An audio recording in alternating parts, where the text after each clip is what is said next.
اہل تقویٰ کی صورت بنا لیجئے، اہل تقویٰ کی صورت بنا لیجئے، نور سنت سے چہرہ سجا لیجئے، اہل تقویٰ کی صورت بنا لیجئے۔ غیر کو جو نعمت ملی ہے اس سے زائل ہونے کی تمنا وہ اس نعمت کی ناقدری۔ نعمت کی قدر یہ کہ شکر کرے اور وہ اس کے ملنے پر اس کو برا سمجھ رہا۔ دوسری بات اسی ذیل میں یہ ہے کہ جب اللہ نے اسے نعمت دی ہے اور وہ ناراض ہو رہا ہے اس کی نعمت پر، چاہ رہا ہے کہ چھن جائے، گویا اللہ کی تقسیم سے ناراض ہے۔ اللہ نے وہ قسمت میں اس کے لکھی اور آپ حسد کر کے ناراض ہو رہے ہیں۔ یہ نعمت اس طرح کیوں تقسیم کی ہے اللہ نے؟ تیسری چیز یہ کہ اللہ تعالیٰ اپنا فضل جس پر چاہتے ہیں فرماتے ہیں، یہ اللہ تعالیٰ کے فضل پر بخل کر رہا ہے، چاہتا ہے کہ اللہ کا یہ فضل و نعمت اس پر نہ ہو۔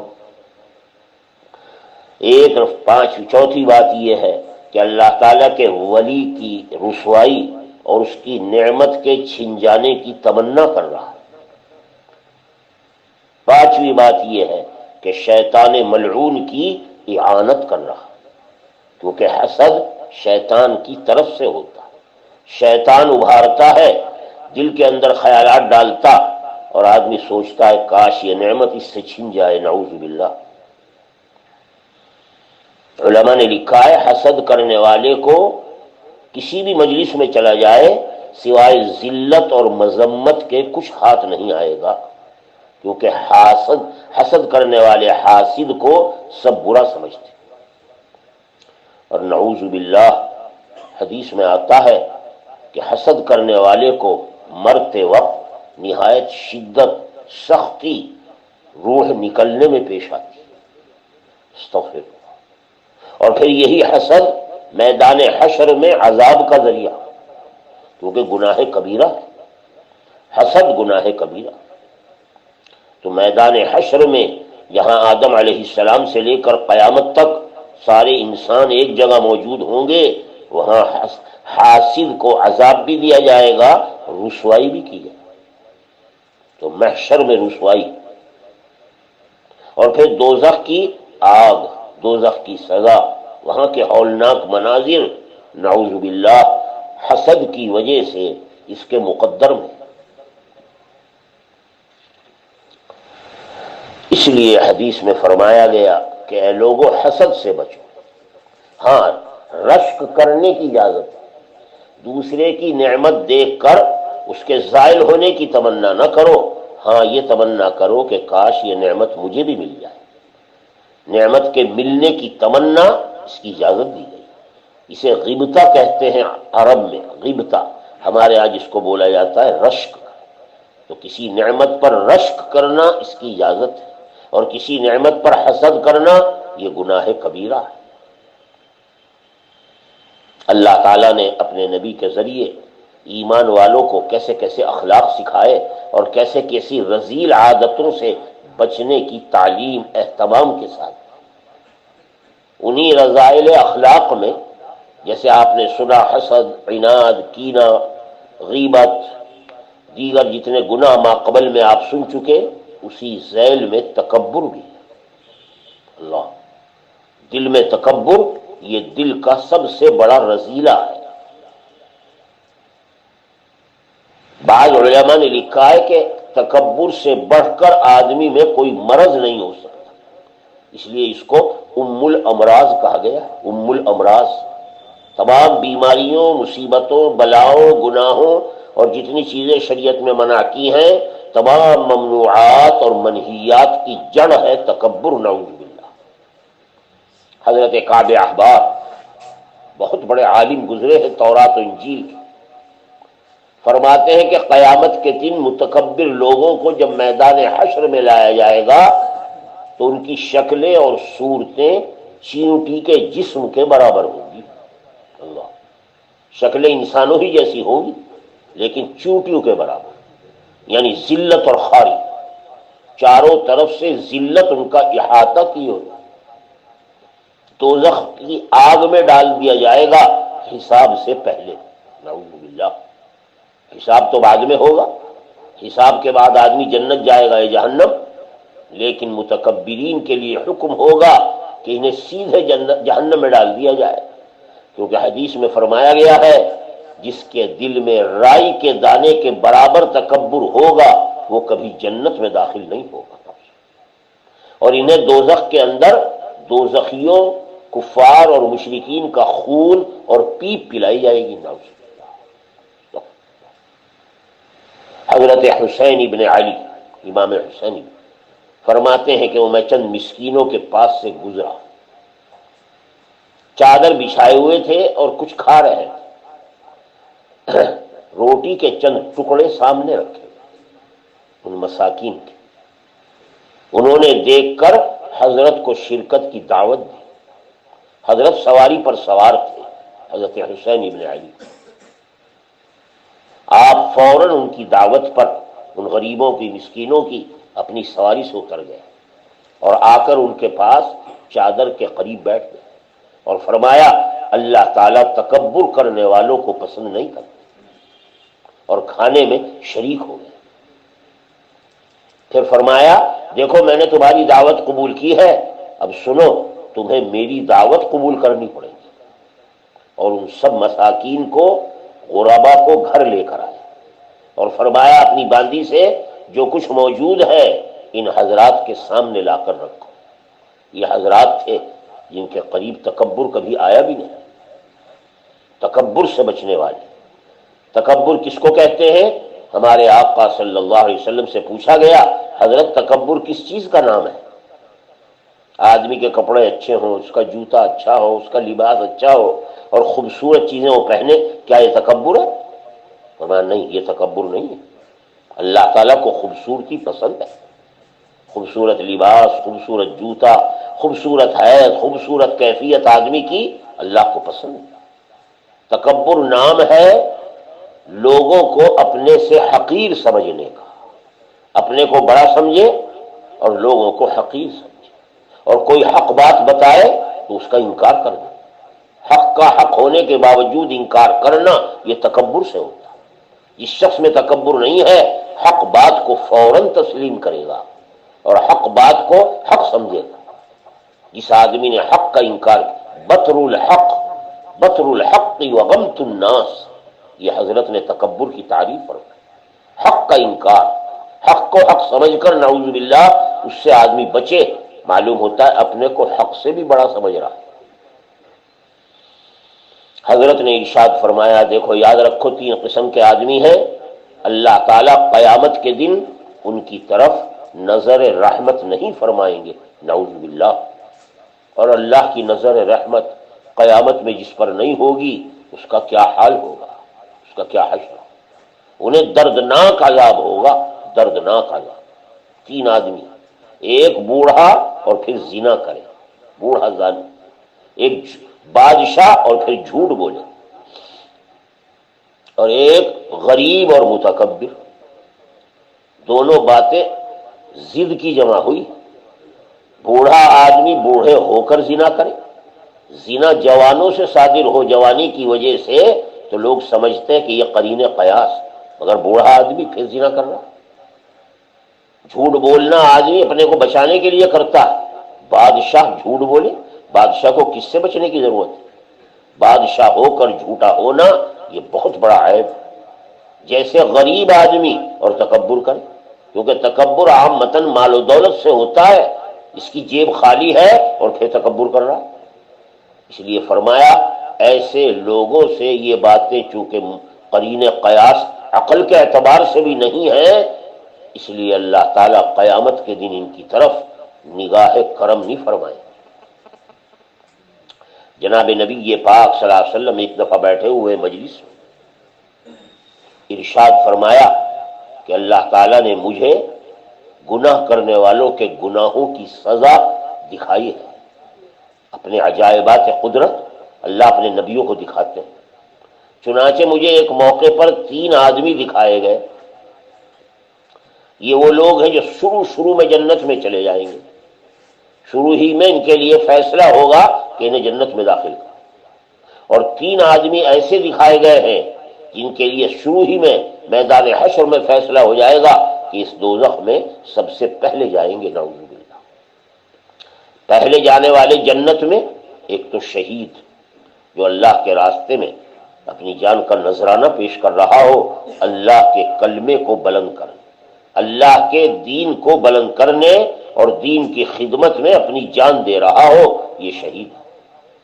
دوسرا وہ غلام جو غلام ہو کر، دنیا میں کسی کا غلام ہو کر، غلام مولا کی بھی بات مان رہا ہو اور اپنے رب کی بھی اطاعت کر رہا ہو، نیک غلام اپنے مولا اپنے آقا کی تمام باتوں پر عمل کرنے کے ساتھ ساتھ اللہ تعالیٰ کے احکامات پر عمل کر رہا ہو، گویا اس کی غلامی ڈبل ہو گئی، اللہ کا بھی غلام اور بندے کا بھی، اور دونوں کی اطاعت کر رہا ہے، فرمایا گیا سیدھا جنت میں جائے گا۔ تیسرے وہ شخص جو بیچارہ غریب کمزور مگر عیال دار، عیال بیوی بچے مگر زیادہ استعمال کے لیے کوئی چیز نہیں ہے، فقیر، اللہ تعالیٰ اس کی مشقتوں کے پیش نظر اسے جنت میں جانے کا حکم دے۔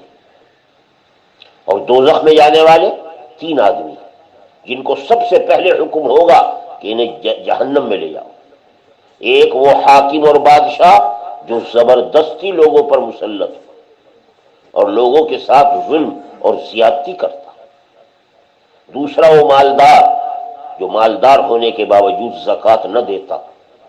اور تیسرا متکبر فقیر، متکبر فقیر سیدھے جہنم میں جائیں گے۔ ایک جگہ فرمایا نبی پاک صلی اللہ علیہ وسلم نے صحابہ کو خطاب کرتے ہوئے، حضرت اپنے صحابہ کی مجلسوں میں ہمیشہ تربیت فرماتے، اعمال صالحہ کا شوق، اعمال صالحہ کی ترغیب، اور جنت میں لے جانے والے اعمال کا بیان اور جہنم میں لے جانے والے اعمال سے بچنے کی ہدایت۔ ارشاد فرمایا ایک موقع پر کہ اللہ تعالیٰ 3 آدمیوں سے نفرت رکھتے اور ان میں بھی وہ جو 3 کے ساتھ ساتھ 3 باتوں میں بڑھے ہوئے ہوں ان سے زیادہ بغض رکھتے، یعنی گناہگاریوں کی وجہ سے، فاسقوں کی وجہ سے بغض تو رکھتے ہی ہیں، مگر ان میں 3 باتیں اور زیادہ بغض کی ہیں، اس لیے ان کے ساتھ اللہ تعالیٰ کے بغض کا، نفرت کا معاملہ ڈبل ہوتا۔ ایک تو بوڑھا فاسق، بڑھاپا ہے اور پھر بجائے آخرت کی اور قبر کی تیاری کے گناہوں میں پڑا ہوا ہے، اور بڑھاپا اسے آخرت کی یاد نہیں دلا رہا ہے، ایسے شخص سے اللہ ڈبل بغض۔ اول تو فاسق سے بغض رکھتے، لیکن فاسق اگر بوڑھا ہو تو اللہ کے ہاں اس کا مبغوض ہونا زیادہ بڑھا، اور بھی زیادہ۔ دوسرا وہ شخص جو بخیل ہو، بخیل لوگوں سے اللہ بغض رکھتے ہیں، اور اس کے اندر بخل کے ساتھ اگر یہ مالدار بھی ہے تو اللہ کا بغض ڈبل ہو، کیونکہ مالدار ہونے کا تقاضا ہے خرچ کرنا، یہ بجائے خرچ کرنے کے مالدار ہو کر بخل کر رہا ہے۔ تیسرے متکبر جو فقیر ہو، فقیر متکبر کے ساتھ اللہ کا بغض ڈبل ہو جاتا۔ حضرت یحییٰ ابن جبلہ نبی پاک صلی اللہ علیہ وسلم کا ارشاد نقل کرتے ہیں کہ سنو، وہ شخص جنت میں نہیں جائے گا جس کے دل میں رائی کے دانے کے برابر بھی تکبر ہو۔ صحابہ ڈر گئے، ایک صاحب کھڑے ہوئے، عرض کیا یا رسول اللہ، مجھے اپنا لباس بہت پسند ہے، میں لباس کی صفائی رکھتا ہوں، جوتا بھی بہت عمدہ پہنتا ہوں، اپنے اسلحہ ہتھیاروں میں کوڑا لٹکانے کی بھی مجھے عادت ہے، ہمیشہ اپنے گلے میں کوڑا لٹکاتا اور اس سے میری طبیعت خوش ہوتی، کیا یہ باتیں تکبر میں؟ آپ نے ارشاد فرمایا ہرگز نہیں، صاف لباس پہننا تکبر نہیں، کیونکہ اللہ تعالیٰ صفائی کو پسند کرتا، اللہ تعالیٰ خود جمیل ہے، ان اللہ جمیل یحب الجمال، جمال کو پسند ہے۔ اللہ جب کسی کو نعمت دیتے ہیں اور بندے پر انعام فرماتے ہیں تو اللہ چاہتے ہیں کہ یہ نعمتیں استعمال کرے، اللہ اپنے بندوں پر نعمتوں کے اثرات دیکھنا چاہتے ہیں. میں نے اس کو یہ نعمت دی ہے، استعمال کر رہا ہے. نعمت کا استعمال کرنا یہی تو نعمت کی قدر ہے. اس لیے اللہ تعالی کی بارگاہ میں کسی بندے کا اپنی نعمتوں کا اظہار یہ نعمتوں کا شکر ہے، یہ تکبر نہیں. ہاں تکبر یہ ہے کہ آدمی حق بات سن کر بجائے عمل کرنے کے انکار کرے اور اپنے سامنے والے کو حقیر سمجھے، یوں سمجھے کہ میں اس سے افضل ہوں، یہ میرے مقابلے میں کم درجہ ہے. کسی کو اپنے سے کم درجہ سمجھنا یہ تکبر. ایک موقع پر حضرت نے ارشاد فرمایا، سنو اے لوگو، جو شخص اپنے جوتے کی خود ہی مرمت کر لے، چپل ٹوٹ گیا، تسمہ نکلا، اس نے تسمے کو درست کر لیا.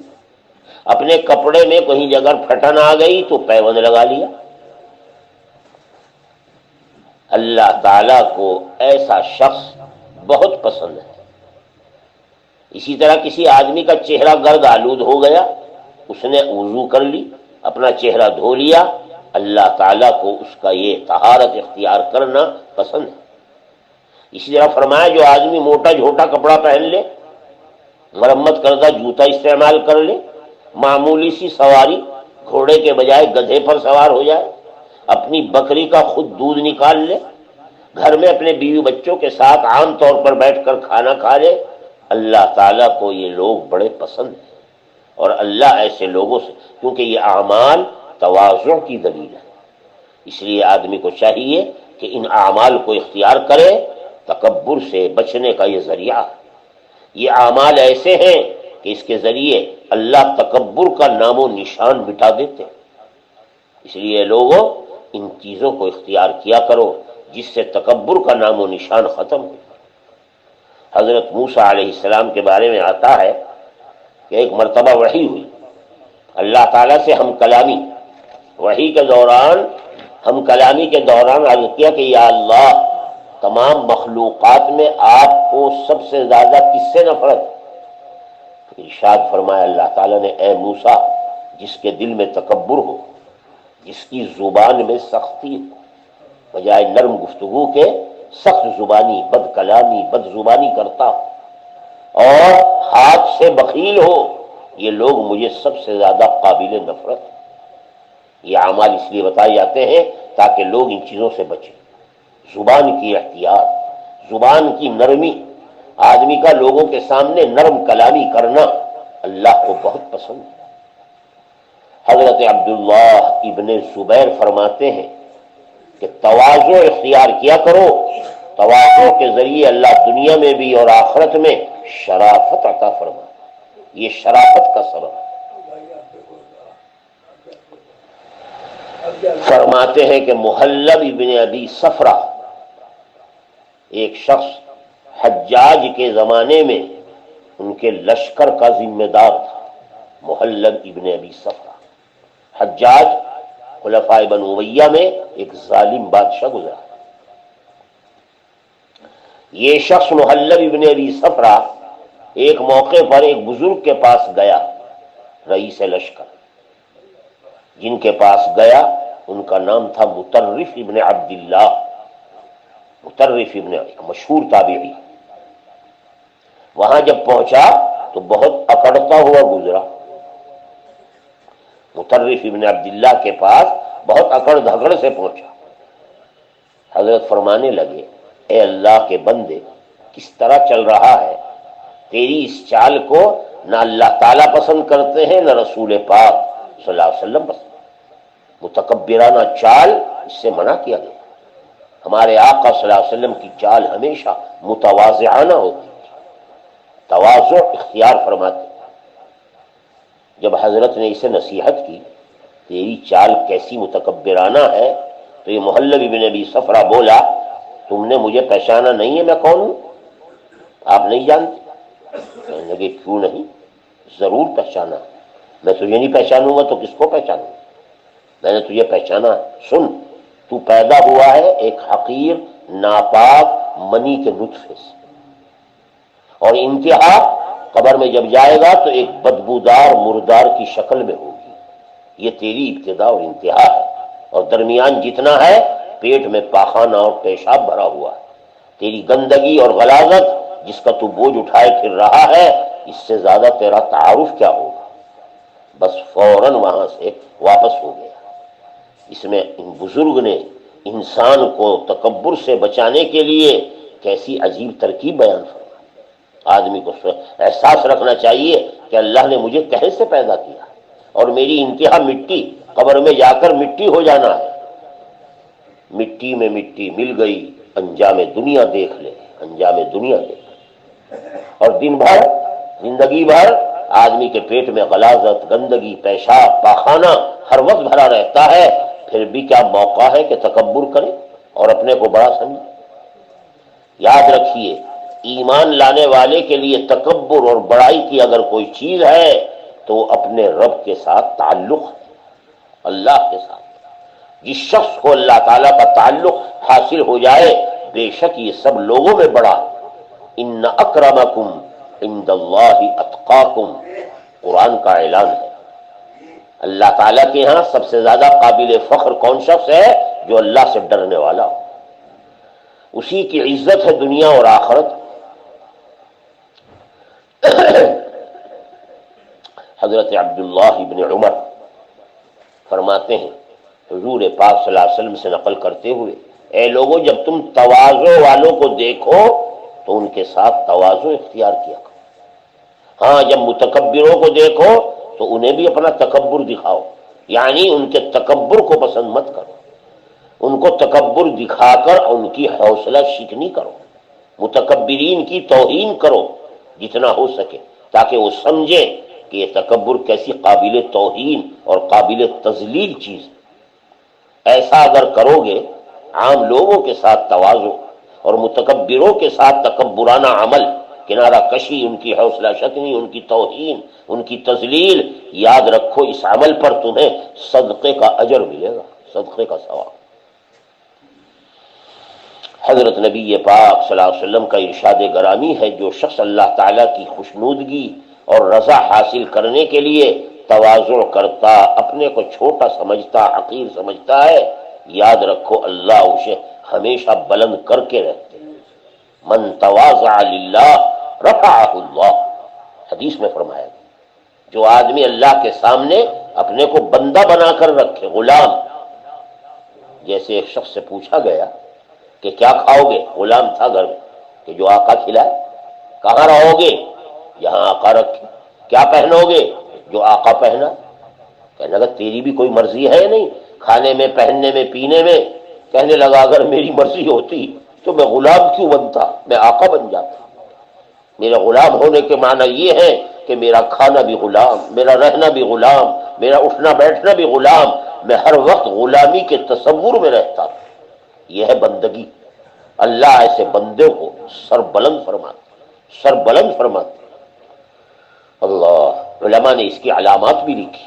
ہر شخص زبان سے دعویٰ کرتا ہے کہ میں متواضع ہوں، متکبر نہیں ہوں، حالانکہ تواضع زبان سے کہنے کا نام نہیں ہے، تواضع تو قلب کا عمل ہے، دل کا۔ دل میں آدمی اپنے کو چھوٹا سمجھے، زبان سے چاہے کہے نہ کہے، دل میں اپنے کو حقیر سمجھنا، یہ تواضع ہے۔ اور زبان سے اقرار کرنا، تواضع کا زبان سے کوئی تعلق نہیں۔ جیسے تکبر کا تعلق بھی دل سے، اپنے کو دل میں بڑا سمجھنا، یہ تکبر ہے۔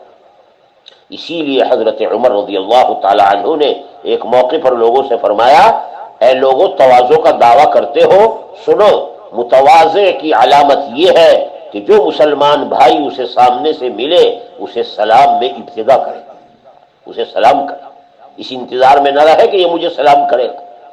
اسی طرح کہیں مجلس میں پہنچ جائے تو اس کی تمنا میں نہ رہے کہ میں آگے جا کر بیٹھوں، مسند پر جہاں جگہ مل جائے وہیں بیٹھ جائے، یہ تواضع کا درجہ ہے۔ اور اللہ تواضع کو، صلاح اور تقوی کو پسند کرتے ہیں۔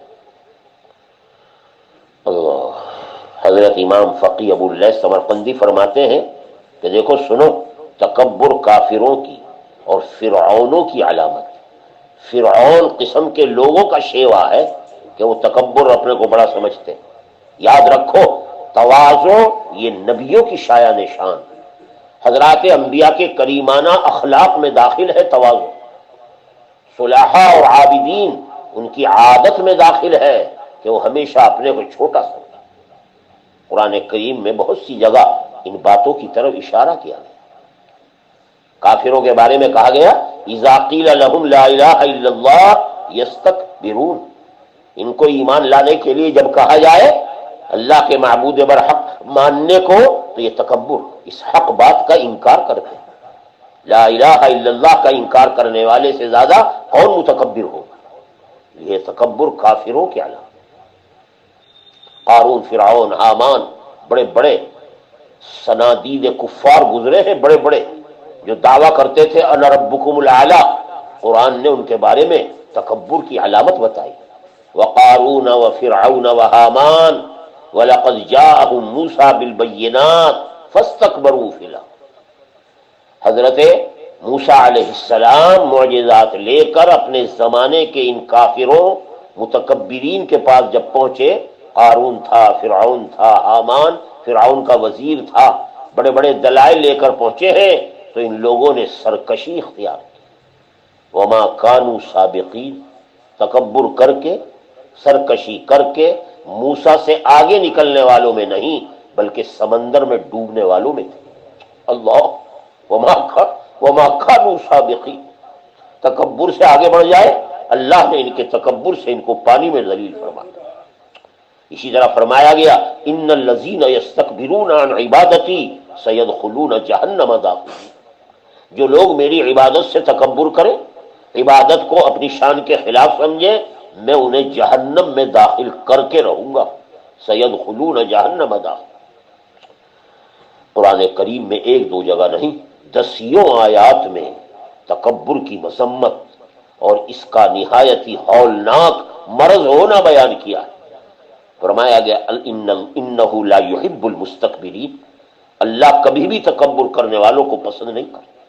اس لیے آدمی کو چاہیے کہ اس صفت رذیلہ سے اپنے آپ کو بچانے کی کوشش کرے، اور اس کی شکل یہ کہ تواضع اختیار کرے۔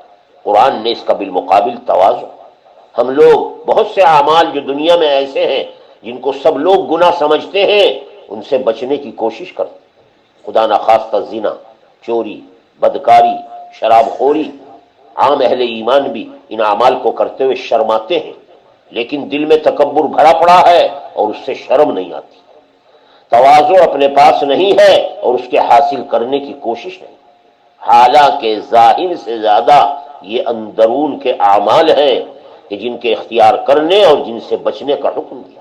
وَذَرُوا ظَاهِرَ الْإِثْمِ وَبَاطِنَهُ، اے لوگوں اندرون کے جو بیماریاں اور امراض اور گناہ ہیں ان سے بچو، کیونکہ لوگ عامتاً ان سے نہیں بچتے۔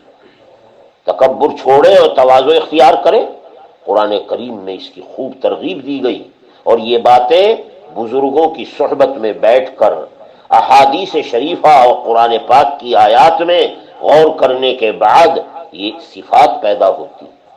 ہمارے اکابر، ہمارے مشائخ، ہمارے بزرگان دین اپنے تعلق رکھنے والوں کو انہی چیزوں کی نصیحت کر کے ان کے قلب کا تزکیہ کر، وَيُزَكِّيهِمْ، قلب کو پاک کرنا یعنی تکبر سے، اور دل میں تواضع پیدا کرنا یہ در حقیقت اللہ تعالی کی طرف سے لوگوں کی تطہیر ہے۔ قرآن کریم میں باقاعدہ اللہ کے بندوں کے لیے تواضع والی صفت کو اسی طرح بیان کیا گیا جیسے تکبر کی اوپر برائی بیان کی ہے۔ اللہ تعالیٰ نے ارشاد فرمایا وَعِبَادُ الرَّحْمَنِ الَّذِينَ يَمْشُونَ عَلَى الْأَرْضِ هَوْنًا، تواضع کیا چیز ہے؟ اللہ کی جو بندگی بندہ کرنے والے کرتے ہیں، رحمان کے بندے وہ ہیں جو زمین پر عاجزی کے ساتھ رہتے اور چلتے ہیں، جن کی مشی، جن کی رفتار، جن کی چال متواضعانہ چال چلتے ہیں۔ حضرت آقا کریم صلی اللہ علیہ وسلم کو اللہ تعالیٰ نے باقاعدہ قرآن میں اس کا حکم دیا، وَخْفِضْ جَنَاحَكَ لِمَنِ اتَّبَعَكَ مِنَ الْمُؤْمِنِينَ۔ اے محمد صلی اللہ علیہ وسلم، آپ مسلمانوں پر شفقت فرمائیں اور ان کے ساتھ تواضع سے پیش۔ اللہ، سید الاولین والآخرین کو حکم دیا جا رہا ہے اپنی امت کے مسلمانوں کے ساتھ کہ آپ ان کے ساتھ تواضع سے پیش ہیں۔ کیا ٹھکانہ ہے اس وصف تواضع کا؟ نبی کریم صلی اللہ علیہ وسلم کے انہی اخلاق کی قرآن نے تعریف کی۔ کیا فرمایا؟ انک لعلی خلق عظیم۔ حضرت مسجد میں بیٹھے ہوئے ہیں، اتنے میں کوئی صاحب آئے نماز میں صف میں لگنے کے لیے، حضرت ان کو دیکھ کر تھوڑا سا سرک گئے، تھوڑا سا ادھر کو ہو گئے۔ شخص نے عرض کیا حضرت جگہ موجود تھی، آپ کو ہٹنے کی ضرورت نہیں۔ فرمایا مومن کا کام ہے کہ اپنے بھائی کو دیکھ کر تواضع اختیار کرے۔ اللہ، یہ سید الاولین والآخرین کا طرز عمل، اور ہمارا طرز عمل کیا ہے؟ ہر آدمی اپنے گریبان میں منہ ڈال کر دیکھے ہم کیا کر رہے ہیں، اور ہمارے آقا نے کیسے اخلاق حسنہ کا ہمیں حکم دیا اور آپ کی تعریف فرمائی، انک لعلی خلق عظیم۔ اے محمد صلی اللہ علیہ وسلم، آپ اخلاق کے بہت بڑے مرتبے پر، اس لیے حکم دیا گیا تخلق باخلاق الرسول۔ حدیثوں میں جو حضرت کے عادات، معمولات اور اخلاق آئے ہیں، ایمان لانے والے پر جیسے نماز فرض ہے، حضرت کے اعمال، اخلاق اور عادات کا اختیار کرنا بھی ایمان کا اعلیٰ درجہ ہے۔ آپ کی خلق اور تواضع کا یہ حال تھا کہ روایت میں آتا ہے کہ جب کوئی سواری آپ کے سامنے لائی جاتی، آپ اسی پر سوار ہو جاتے تھے، چاہے وہ حمار، گدھا ہی کیوں نہ ہو، اسی پر بیٹھ جاتے۔ کوئی غلام حاضر ہوتا، دعوت کرتا، فوراً قبول کر لیتے تھے غلاموں کی دعوت کو۔ یاد رکھیے تواضع بہترین اخلاق میں سے۔ پہلے زمانے کے علماء صالحین اور عباد زاہدین، ان کی سیرت پڑھ کر دیکھیے، سب سے زیادہ ان میں تواضع پائی جاتی تھی، اور جس میں تواضع آئے گی تکبر خود بخود ختم ہو جائے۔ ہمیں چاہیے کہ ہم اپنے ان علماء متقدمین، دنیا میں گزرے ہوئے صلحاء کے حالات پڑھ کر ہم ان کی پیروی کریں، ان کا اتباع کریں۔ حضرت عمر ابن عبدالعزیز، جن کے بارے میں آتا ہے کہ افضل التابعین، تابعین میں ان سے بڑا افضل شخص نہیں گزرا کوئی، اللہ، پانچویں خلیفہ ہیں۔ خلفائے اربعہ کے بعد ان کی خلافت کو لوگوں نے خلفائے اربعہ جیسا قرار دیا۔ خلیفہ راشد، ان کا واقعہ لکھا ہے کہ ایک بھائی ان کے پاس رات کو مہمان بن کر آیا، عشاء کی نماز حضرت نے پڑھی اور حسب معمول کچھ لکھنے بیٹھ گئے، مہمان بھی پاس بیٹھے، چراغ بجھنے لگا تو مہمان نے عرض کیا حضرت امیر المومنین میں اس کو درست کر دوں؟ فرمایا مہمان سے خدمت لینا یہ تواضع کے خلاف، یہ مروت کے خلاف۔ اس نے عرض کیا اچھا حضرت میں آپ کے خادم نوکر کو جگا دوں تاکہ وہ چراغ درست کرے؟ فرمایا وہ ابھی بھی سویا ہے، دن بھر کا تھکا ہوا، اٹھے گا تو اسے تکلیف ہو، اور خود ہی اٹھے اور اپنا چراغ خود درست فرمایا۔ یہ ہے تواضع۔ مسلمان مہمان کہنے لگے اے امیر المومنین آپ نے خود یہ تکلیف کیوں فرمائی؟ اللہ، ارشاد فرمایا کہ تم کیا کہہ رہے ہو تکلیف کی؟ دیکھو چراغ جلانے سے یہاں اٹھ کر چراغ جلانے سے پہلے بھی میں عمر تھا، اور چراغ جلا کر آیا ہوں تو اب بھی عمر ہی ہوں، مجھ میں کوئی فرق نہیں۔ اللہ تعالیٰ کے ہاں افضل ترین انسان وہ ہے جو تواضع اختیار۔ حضرات صحابہ اور تابعین کے واقعات یہ سب عبرت، موعظت، نصیحت، ہر انسان تواضع اختیار کر سکتا ہے اگر اللہ تعالیٰ انہی احکامات کا مکلف بناتے ہیں جو ہم آسانی سے کر سکتے ہیں۔ حضرت قیس بن حازم فرماتے ہیں کہ حضرت عمر بن الخطاب رضی اللہ تعالی عنہ امیر المومنین اپنی عمارت کے زمانے میں شام تشریف لے گئے، جن کا درجہ امت میں ابو بکر کے بعد سب سے افضل ترین ہے۔ وہاں کے علماء نے، بڑے بڑے لوگوں نے، بڑے بڑے رؤساء نے، جن میں یہود اور نصارہ بھی تھے، کیونکہ ملک شام میں حضرت عمر کے فوجوں نے فتح پائی، اور تمام بڑے بڑے جتنے پادری تھے، علماء یہود و نصارہ، سب مغلوب ہو چکے تھے۔ سب لوگ آپ کے استقبال کے لیے جب پتہ چلا کہ امیر المومنین مدینے سے آ رہے ہیں ملک شام کا دورہ کرنے کے لیے، سب نے آپ کا استقبال کیا۔ راستے میں جو خادم حضرت کو لے کر چل رہا تھا خادم نے عرض کیا کہ اب شہر قریب آ گیا ہے، آپ گھوڑے پر سوار ہو جائیں، کیونکہ لوگوں کی نگاہیں آپ پر ہوں گی، لوگوں کی نگاہیں آپ پر۔ ارشاد فرمایا تم سمجھتے ہو کہ یہاں امور طے ہوتے، میں اور آپ امور طے کرنے والے ہیں؟ یاد رکھو فیصلے آسمانوں پر ہوتے، آسمان کی طرف اشارہ کیا، مجھے اپنے حال پر چھوڑ دو، مجھے ان باتوں کی ہدایات مت دو کہ سواری پر سوار ہو جائیں اور گھوڑے پر بیٹھ جائیں، کوئی ضرورت نہیں۔ چنانچہ حضرت نے اپنے دوران سفر ایک ہی سواری رکھ رکھی تھی مدینے سے، کبھی آپ سوار ہو جاتے، کبھی آپ کا غلام سوار ہو جاتا۔ اسی طرح ملک شام پہنچے، جس وقت شہر میں داخل ہونے لگے، غلام کی باری تھی گھوڑے پر بیٹھنے کی اور حضرت کے نیچے چلنے کی۔ غلام نے عرض کیا حضرت شہر میں داخل ہو رہے ہیں، آپ گھوڑے پر بیٹھ جائیں، میں رسی پکڑ کر چلوں گا۔ ارشاد فرمایا نہیں، جس طرح مدینے سے آئے ہیں اسی طرح چلیں گے۔ جب ملک شام میں مستقبلین کے سامنے آپ پہنچے تو غلام بیٹھا ہوا تھا گھوڑے پر اور عمر فاروق اس کی رسی پکڑ کر ایسے چل رہے تھے جیسے غلام چل رہا۔ اللہ، حضرت عمر رضی اللہ تعالی عنہ نے اونٹنی کی رسی پکڑی۔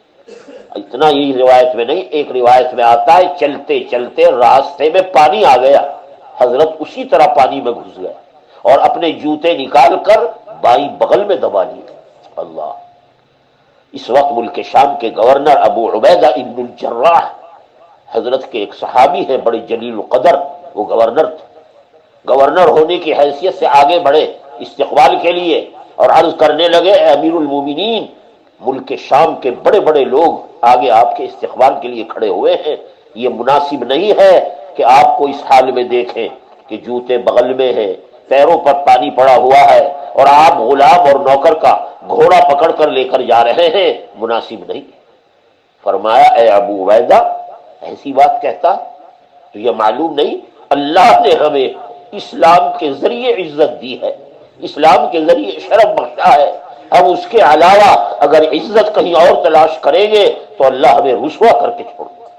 اللہ، یہ لوگ تھے جنہوں نے اسلام کو اسلام سمجھا اور اسی کو باعث عزت سمجھا۔ ہمیں کوئی پرواہ نہیں چاہے کوئی ہمیں اچھا کہے یا ہم برے، ہمارے پاس اسلام ہماری عزت اور شرافت کے لیے کافی ہے۔ یہ واقعہ امیر المومنین صرف حضرت عمر ہی کا نہیں، ہمارے آقا صلی اللہ علیہ وسلم کے دیگر صحابہ بھی ایسے ہی تربیت یافتہ تھے۔ حضرت سلمان فارسی کا واقعہ نقل کیا گیا ہے، وہ شہر مدائن کے گورنر تھے، وہاں کے کسی رئیس نے کوئی چیز خریدی، آپ کو گزرتے ہوئے دیکھا، پہچانتا نہیں تھا کہ یہ گورنر ہیں، یوں سمجھا کہ مزدوری ہے محنت کرنے والا، اس نے آواز دی، کسی رئیس نے آواز دی، حضرت سلمان فارسی فوراً حاضر ہو گئے، کہنے لگا یہ میں نے سامان خریدا ہے، میرے گھر تک پہنچا دو گے؟ ارشاد فرمایا ضرور۔ اس چیز کو اٹھانے کو کہا، حضرت سلمان فارسی اس کا سامان اٹھا کر اور اپنے گردن پر رکھ کر چلنے لگے۔ تھوڑا ہی راستہ طے کیا تھا، سامنے لوگوں نے دیکھا مدائن کا گورنر اپنی گردن پر سامان رکھے ہوئے جا رہا ہے، تعجب کرنے لگے۔ لوگوں نے آگے بڑھ کر اس کی پیشکش کی کہ حضرت مجھے دے دیں، مجھے دے دیں، آپ انکار فرماتے رہے۔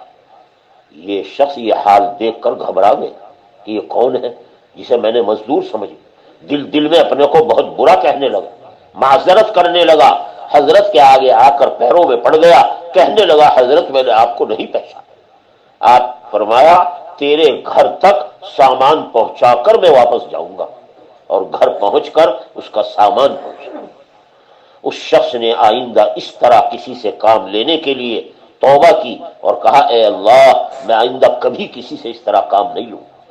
یہ حضرات تھے جو شریعت اور دین کے اعتبار سے ان اخلاق پر فائز تھے۔ حضرت عمار ابن یاسر کے بارے میں بھی آتا ہے، حضرت عمر، حضرت سلمان فارسی، حضرت عمار ابن یاسر، یہ کوفے کے گورنر تھے، حضرت سلمان فارسی مدائن کے گورنر۔ حضرت عمار ابن یاسر کے بارے میں آتا ہے ایک چارہ بیچنے والے کی دکان پر تشریف لے گئے، خود ہی اپنے گھوڑے اپنے سواری کا چارہ لینے کے لیے، اور وہاں سے چارہ خریدا، دکاندار نے اسے باندھ دیا، خود ہی اس گٹھڑی کو اپنے ہاتھ سے پکڑ کر کھینچنا شروع کیا. ادھر انہوں نے کھینچا حتیٰ کہ دونوں کے ہاتھوں میں گھٹ کر اس کا حجم پہلے سے آدھا ہو گیا. حضرت عمار نے اسی طرح اس کو اپنے کندھے پر رکھا اور گھر خود لے کر آئے. یہ تواضع ہے جو حقیقی تواضع اللہ کے نبی نے ان لوگوں کو سکھائی. حضرت ابو ہریرہ کے بارے میں بھی یہی آتا ہے. حضرت عمر ابن الخطاب نے انہیں بحرین کا گورنر بنایا. جب یہ بحرین پہنچے ہیں گورنری کا عہدہ لینے کے لیے تو ایک گدھے پر سوار تھے اور پکارتے جا رہے تھے، اے لوگوں ہٹو، تمہارا امیر آ رہا ہے، تمہارا امیر آ رہا ہے، ایک طرف ہو جاؤ، راستہ دے دو. یہ تھے حضرت کے صحابہ جو تواضع کے پتلے تھے. ان کے اخلاق اور عادات میں تواضع اس طرح سرایت کر گئی تھی جیسے بدن میں خون سرایت کرتا. مخلوق کی نگاہوں میں باعزت، اللہ اور اس کے رسول کے ہاں ان کا مقام سب سے بلند تھا. اللہ تعالیٰ نے اپنے نبی کو ان اخلاق کے ساتھ دنیا میں بھیجا. ایک حدیث میں آیا ہے کہ صدقے سے مال کبھی کم نہیں ہوگا، اور جو آدمی کسی پر ظلم اور زیادتی کرتا ہے معاف کرا لے، معاف کرانے سے اس کی عزت اور شرافت بڑھے گی. اور فرمایا جو شخص تواضع اختیار کرے گا اللہ اسے دنیا میں بلند کر کے رہے. حدیث پاک میں فرمایا. حضرت رسول پاک صلی اللہ علیہ وسلم حضرت عائشہ کے گھر میں تھے. سامنے ایک طباق لایا گیا، اس میں گوشت کی بوٹیاں تھیں. آپ تشریف فرما تھے، ایک دم گھٹنوں کے بل بیٹھ گئے، گھٹنوں کے بل متواضعانہ بیٹھ گئے، کھانا شروع کر دیا. اتنے میں اتفاق سے گھر میں کوئی عورت آ گئی، جیسے آئی جاتی ہیں مانگنے والی ہیں، دیکھنے والی ہیں. وہ آپ کی طرف دیکھ کر کہنے لگی دیکھو تو یہ کیسے بیٹھے ہیں جیسے غلام بیٹھتا. حضرت نے ارشاد فرمایا اس عورت کو خطاب کرتے ہوئے، عورت بے شک میں غلام ہوں اور میری نشست غلامانہ ہے، میں غلاموں ہی کی طرح کھاتا ہوں. پھر اسے فرمایا تو بھی کھا لے. کہنے لگی میں اس شرط پر کھاؤں گی کہ آپ اپنے دست مبارک سے مجھے عطا کریں. آپ نے اپنے دست مبارک سے اسے عطا کیا. کہنے لگی نہیں، اپنے منہ مبارک میں جو لقمہ ہے آپ کا، آپ وہ نکال کر مجھے دیجیے. آپ نے اپنے منہ مبارک میں سے ٹکڑا نکالا. وہ ذرا سخت قسم کا گوشت تھا. آپ نے اسے چبایا اور نکال کر اسے دیا. راوی کہتے ہیں کہ اس عورت نے وہ لقمہ لے کر منہ میں ڈالا، پیٹ میں جانا تھا کہ اس پر حیا کا اتنا غلبہ ہوا کہ مرتے دم تک کسی کی طرف نگاہ اٹھا کر نہیں دیکھی. اللہ، ہمارا اور آپ کا کیا حال ہے. نامناسب باتیں رات بھر سنتے ہیں اور کبھی کبھی خیال بھی نہیں آتا اپنے کو سنبھالنے کا. وہ اسی حالت میں دنیا سے رخصت. جی اللہ تعالی ہمیں اور آپ کو ان تمام